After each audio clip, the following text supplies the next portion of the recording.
OAuth is a fantastic resource. It lets us connect other applications to our core applications. It lets us expand the value of these SaaS applications to get more business return. But it also introduces risk. And it introduces risk because we don't fully understand exactly what's happening. So, what occurs in this situation is I have this user and they're going to authorize this third-party application. As I'm going to authorize this third-party application, I'm going to send a message to my core application that I would like this third-party application to be authorized. So when that happens, what's going to happen is this application is going to make a request, and that request is going to be these privileges. It's going to ask whether or not this app can access these things, this data, these behaviors, these functions in this core application. You're going to be asked that question.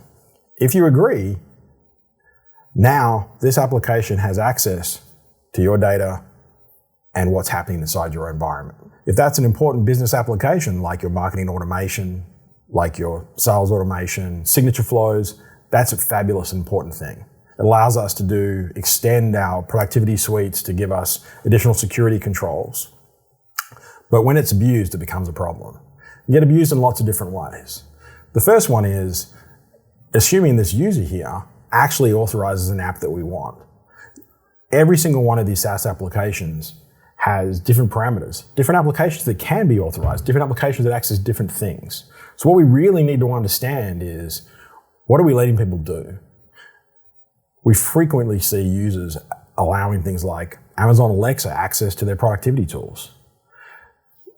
That may be something that helps your organization, but if you don't have too many situations where you want Amazon Alexa being allowed to send email through your corporate platform, you've granted access to your corporate information to a third-party application that happens to be a consumer app. Now you're relying on the security of your user's Amazon account to keep attackers out of your environment. You're also giving exposure to your data to an application, to a service provider that you haven't told your regulators about and you haven't told your customers about. This can happen in all sorts of ways. The other possibility is that I can convince that user through a very, very simple phishing regime to authorize my malicious application. And that application doesn't need to be something that's completely new. It just says, I'm going to authorize this environment to connect to our core application, and now I have the ability to stay inside your environment for a long period of time. And as I'm using this third-party application, this data flow is not occurring through my network. It's not occurring through my control framework. I don't know what data is flowing and exiting my organization here. That's a critical problem. And then finally, even if this is a trusted third-party vendor, a vendor that we've vetted, a vendor that we've allowed to access our data, we need to make sure that this trusted vendor doesn't themselves become compromised. And we saw this with SolarWinds, Sunburst, where the attacker compromised third-party vendors to access productivity platforms. It allowed them long-term persistence and invisible data exfiltration from these core applications.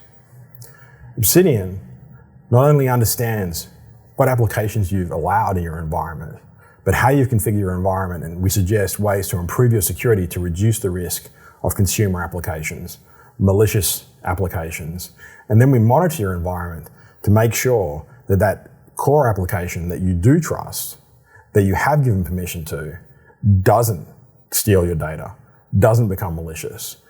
And without Obsidian, you're blind. Thanks for watching. For more information, please look at our Lightboard series, and have a great day.